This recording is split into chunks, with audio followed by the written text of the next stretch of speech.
I'm redoing my video on making 11mm pinfire brass from 45 ACP cases. During my experiments, I found a few things to do a little better than I did on the last video. So we're going to take this and turn it into this. Alright. And our first step is going to be trimming off the rim.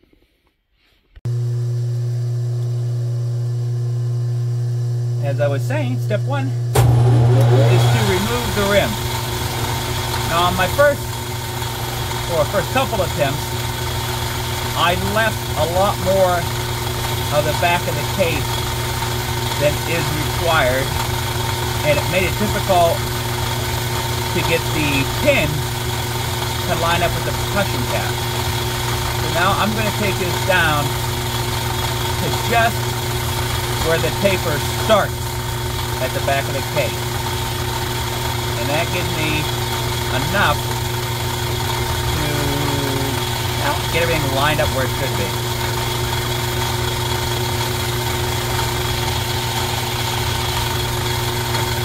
And there's the hair more.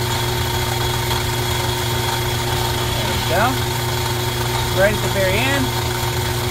And now since I'm going to solder the hole up, take a small center drill and kind of just clean that up so it's nice and have a little bit of chamfer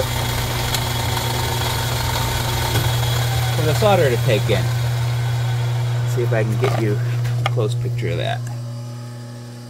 See the chamfer I have there? Just a bit, and that'll give the solder someplace to grab onto. So next step, of course, is soldering. Okay, here we are soldering. We have our hole in here. Set that on my little nail post. Warm this up. I'm using rosin core solder, so really no need to flux. Let's get this just right to where we're going to melt it. And you don't need a lot, just to fill the hole. And let me show you what I've done here. Let's see if that focuses. Come on. There you go. Alright. And we just trim that off on the lathe. Make it nice and flat. Alright, super simple part of the operation. We're just going to give this a nice flat base. And I take it down just till I skim the brass, like that.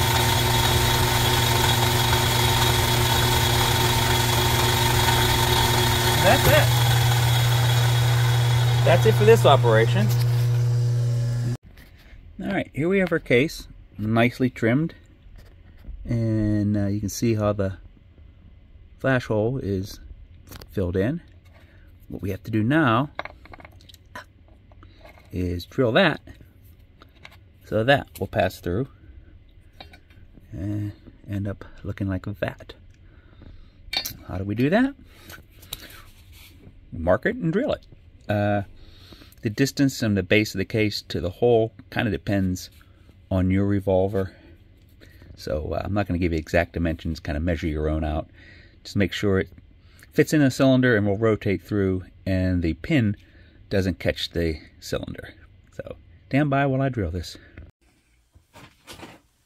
Drilling pretty straightforward. I have a drill that the right size for the pin to just slide through stickily. Well, stickily. Slide through with some resistance. That's better.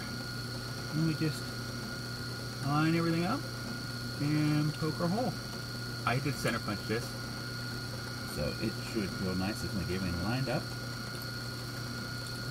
And boom. Probably didn't see much because my hands are in the way, but alright, we're simply gonna insert the pin into the hole. So put a slider here. It's a nice tight fit.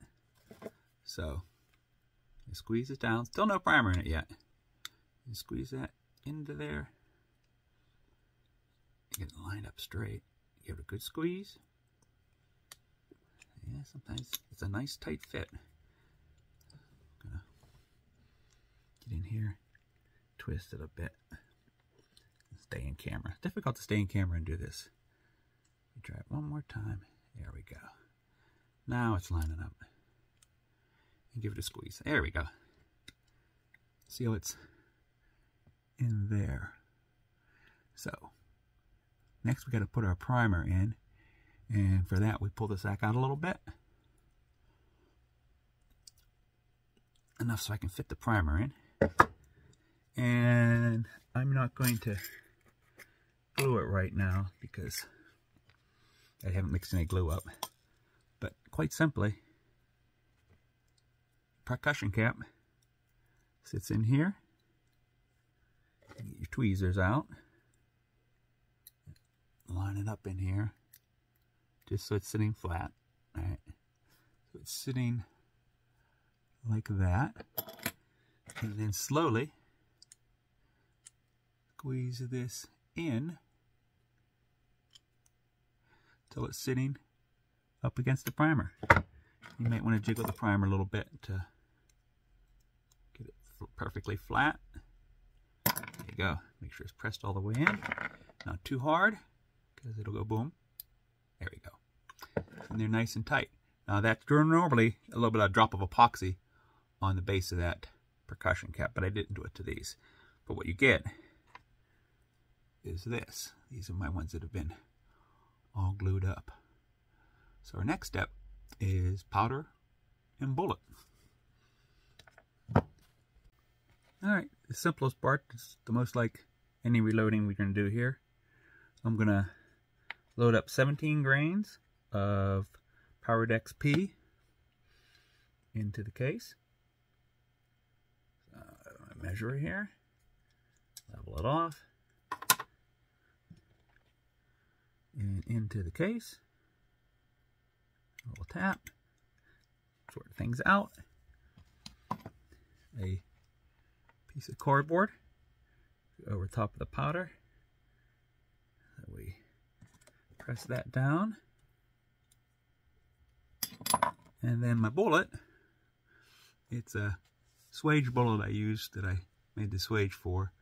I'm eventually going to make a nice mold to make it a better duplicate, but 150 grain hollow base bullet, and they're tumbled in Alex for lube. Just press it into the case. It's a nice squeeze, nice tight fit, 0.440 in diameter. Give her a little push. There you go. Come on. There we go. And just give her a push down.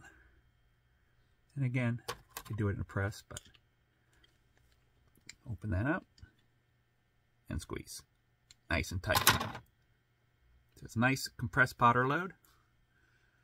What we need to do, one last thing, is to seal everything up and keep it from moving with a clear nail polish. And we just put a dab around where the pin goes through the case. All right, let that dry. It'll be ready to fire. Now, I have a bunch more of these to do. Where are they at? Yeah, I gotta do all these. But that's the process. And it's getting pretty reliable. Getting pretty reliable. So let's see what happens. I'll take some to the range and have a range report on another video.